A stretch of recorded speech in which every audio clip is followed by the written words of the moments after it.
Здравейте и добре дошли в моя канал. Моля, дайте палец нагоре и харесвайте видеята ми, за да могат те да достигнат до по-голямата аудитория. Не забравяйте да се абонирате за канала ми, очаквам и коментарите ви. Турция е разположена на границата между Европа и Азия. На изток граничи с Грузия, Армения, Азербайджан и Иран, на юг с Ирак и Сирия, на запад с Гърция и на север с България. Страната има излъз на Черно, Егейско и Средиземно море. На 29 октомври 1923 г. е създадена Република Турция, за чийто президент е избран Мустафа Кемал Ататюрк. Столицата Анкара е разположена на Анкарското плато в централна северна Турция и е вторият по големина град след Истанбул. Истанбул е единственият град в света, разположен на два континента и най-големият град в Турция. Населението му надброява над 12 милиона души, но се предполага, че живеят повече от 20 милиона. Турция се смята за една от страните с най-младото население в света. Повече от половината от него са на възраст под 30 години, а около 24% е на възраст под 14 години. Само 8,5% от населението е на възраст над 65 години. Турция е отговорна за 75% от световния износ на лешници. Тя е първият световен производител и износител. Турчин е първият човек, осъществил първия полет в света. Използвайки две крила, през 17 век Ахмед Челеби успял да прелети през Босфора и да се приземи в район Юскидар в азиатската част на страната. Близо до община Антакия на Хатай се намира първата в света пещерна църква – църквата Свети Петър. Тази пещерна църква е дълбока 13 метра и висока 7 метра. Фасадата на църквата е построена след като Римската империя приема християнството като официална религия. От дълги години посетителите пият водата, която се смята за лековита, и я носят на болни. Жените в Турция получават правото да гласуват през 1926 година. По този показател страната се нарежда на 10-то място в света. Между другото, Британската империя дава това право на жените 2 години по-късно, през 1928 година.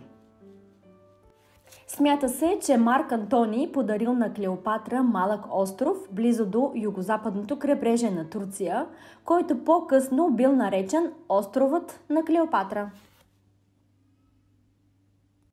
Метрото в Истанбул е второто най-старо в света. То започнало да действа през 1875 година. Историческият фар Шиле е най-големият действащ фар в Турция. Същевременно той е един от най-старите фарове в световната класация и е вторият по големина фар, който продължава да функционира. Въпреки, че наричаме Холандия страната на лалетата, те идват от Турция. Вторият най-дълъг плаж в света е Самандаа Бич в Хатай. Турция има 8 уникални вида кучета, принадлежащи към нейната география. Знаете ли, че кулата Галата в Истанбул е една от най-старите кули в света? Издигната е през 528 година по времето на управлението на византийския император Юстиниан. Каменната кула, която е вписана в предварителния списък на световното културно и природно наследство на ЮНЕСКО, се счита за една от най-старите кули в света и е една от най-забележителните и впечатляващи постройки на Истанбул. Намира се в европейската част на града, в квартал Бейолу, и предлага невероятна гледка към Босфора и старата част на Истанбул. Пазарът на Капаlı Çarşı в Истанбул е разположен на 54 000 квадратни метра и включва повече от 4000 магазина, в които работят над 26 000 души. Две от 7-те чудеса на света се намират на територията на днешна Турция. Това са храмът на Артемида в Ефес и Халикарнас, античната гробница на цар Мавзол на територията на днешен Бодрум. Някога вярвали, че сеньорките хора имат лош поглед, с който могат да урочасват, и всички бягали от тях. Именно поради тази причина един от най-тачените амулети по света е с формата на синьо око. Наричат го окото на Назар или Назар Бонджук, а милиони по света вярват, че това малко синьо стъкълце е натоварено с огромна мощ да предпазва от лоши и зли очи. В зависимост от образованието си, всеки мъж в южната ни съседка служи в армията между 3 и 15 месеца. Крайбрежната ивица на страната по Черно море е дълга 1650 км. А знаете ли, че само в Истанбул има около 3365 джамии, като броят им в цяла Турция е около 84 648. Турция е шестата най-посещавана страна в света. Посещават я около 50 милиона туристи годишно. Истанбул беше избран за най-гостоприемния град в Европа през 2019 година. Археологическият комплекс Göbekli Tepe в югоизточна Турция е обявен за най-стария храм на света. Комплексът датира от преди 12 000 години, което го прави с хилядолетия по-стар от пирамидите в света. Създаден е през неолита, епохата, когато още е нямало писменост. Намира се близо до днешния град Шанлурфа. Някои учени предполагат, че това може да се окаже най-старата архитектура в света. Турция е популярна с кафето си, но 96% от населението пие поне една чаша чай на ден. Турският чай се сервира в малки чаши с форма на лале. Националният спорт на Турция са мазните или пехливански борби. Бойците се намазват предварително с мазнина и след това се изправят срещу противника си.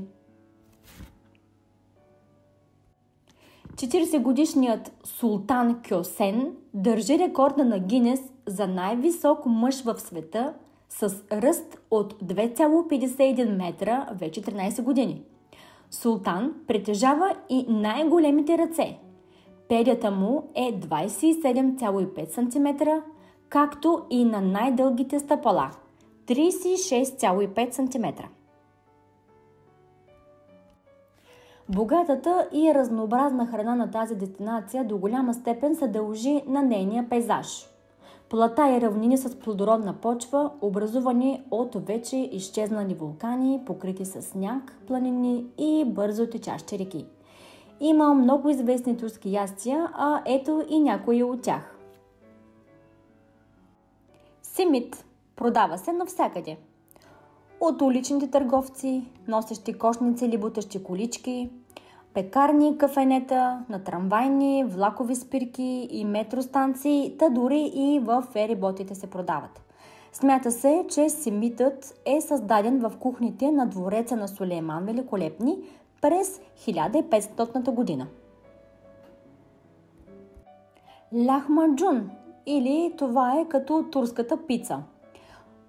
Отгоре заливката, пастата се състои от нискомаслена кайма, смесена с доматено пюре, чесън и подправки, намазана върху тънък кръг от тесто, като може да се направи по-пикантно по желание. Сервирано с пресен магданоз и изтискан лимонов сок, турците ядат това ястие повече от 300 години. Пиде. Типично турско тестено ястие, което прилича на пица и се предлага с различни пълнежи, като кайма, кашкавал и суджук, сирена, яйца, пастърма и други. Искендер кебаб. Това са тънки резени дюнер кебаб, които се нареждат върху парчета дебел хляб. Задушават се в прясно приготвен доматен сос, поръсват се с разтопено масло и се поднасят с порция кисело мляко, доматна скара и зелени чушки. Късър е салата от фин булгур, домати, краставици, зеленина, чесън, магданоз и джоджен. Има многобройни версии от цяла Турция. Лозови сърми представляват завити в листа оризова плънка, което е част от националната кухня на много европейски и азиатски народи. Съществува голямо разнообразие и варианти на ястието в зависимост от вида на използваните листа и от начина на приготвяне на плънката. А сега и най-сладкият представител на турската кухня. Най-добрият подарък, най-добрият приятел до кафето. Да, това е турският лукум. И на последно място един от най-обичаните десерти в света – баклава. Баклавата се прави от слоеве хрупкави кори, пълни с нарязани ядки, обикновено орехи, шамфастък и бадеми. Всичко това се залива с захарен сироп или мед. Друг интересен факт за Турция е, че през 1923 година Турция е обявена за република. Столицата е преместена от Истанбул в Анкара, а Ататюрк става първият турски президент. Той веднага започва провеждането на нечувани радикални реформи. Отделя религията от държавата, забранява многоженството, задължава населението да носи европейски дрехи, въвежда латинската азбука и много други. Целта е Турция да изскочи от средновековието и с летящ старт да влезе в новите времена. И до днес в Турция съществува нещо като култ към Мустафа Кемал Ататюрк.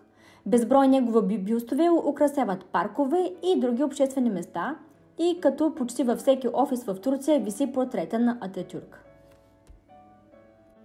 А знаехте ли, че според проучването в САЩ Ататюрк е заел челно място в класацията най-великия лидер на века? Американският професор Арнолд Лудвик, психиатър от университета в Кентъки, САЩ, в продължение на 18 години проучва лидерските качества на световните лидери, живели между 1900 и 2000 година. В своето проучване той оценява политическите лидери според различни показатели, като лидери спасили или обединили дадена страна, въвели нови идеологии, продължителността на тяхното управление и модела им за морално поведение. Проучването поставя основателя на Република Турция Мустафа Кемал Ататюрк на първо място с 31 точки.